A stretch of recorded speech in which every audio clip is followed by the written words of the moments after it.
নমস্কার। আজকে আলোচনা করব শ্রাবণ অমাবস্যা বা শ্রাবণী অমাবস্যা নিয়ে। এই অমাবস্যা তিথি একটি অত্যন্ত গুরুত্বপূর্ণ অমাবস্যা তিথি, কারণ হিন্দুদের কাছে প্রত্যেকটি অমাবস্যা তিথি অত্যন্ত গুরুত্বপূর্ণ। আজকে বিশেষ কিছু উপায় নিয়ে আলোচনা করব, যেগুলো আপনারা শ্রাবণী অমাবস্যা তিথিতে করলে বিভিন্ন রকম দিক থেকে আপনাদের সমস্ত কার্যসিদ্ধি এবং কর্মে সফলতা, বিভিন্ন সমস্যার সমাধান আপনাদের জীবনে পেয়ে থাকবেন। 4 আগস্ট রবিবার অমাবস্যা তিথি পালিত হবে। 18ই শ্রাবণ শনিবার বিকেল 3:42 থেকে অমাবস্যা তিথি শুরু হবে। 19শে শ্রাবণ রবিবার বিকেল 4:09 পর্যন্ত এই অমাবস্যা তিথি থাকবে। এই অমাবস্যা তিথি থাকাকালীন আপনারা এই সমস্ত উপায়গুলো করতে পারেন।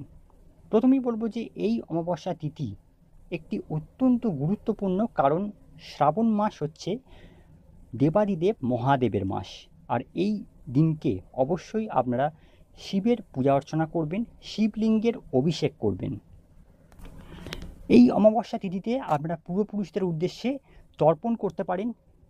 সকালবেলা কোনো পবিত্র নদীর জলে স্নান করা এই দিনকে অত্যন্ত শুভ ফল প্রদান করবে আপনাদের।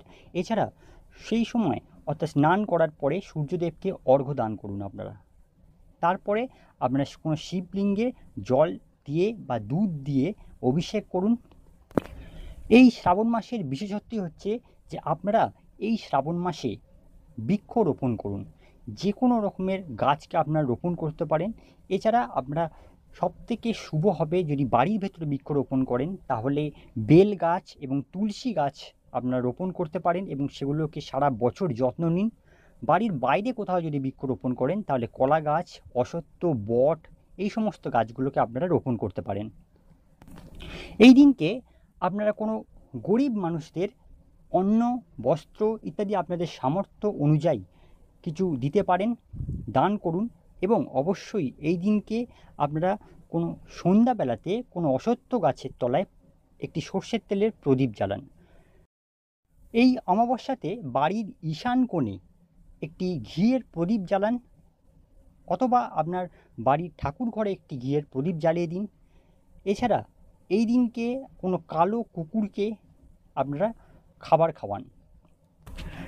এই ছিল শ্রাবণ মাসের অমাবস্যা তিথি চলাকালীন কোন কোন উপায়গুলো করবেন। অবশ্যই এই উপায়গুলো করার চেষ্টা করুন, আশা করি খুব ভালো ফল পাবেন। পরবর্তী ভিডিওগুলোতে আপনারা আরও নতুন নতুন টিপস টোটকা পাবেন। আপনাদেরকে এই চ্যানেলটিকে সাবস্ক্রাইব করে রাখতে হবে, অবশ্যই বেল আইকনে ক্লিক করুন, ভিডিওটি লাইক করুন, শেয়ার করুন।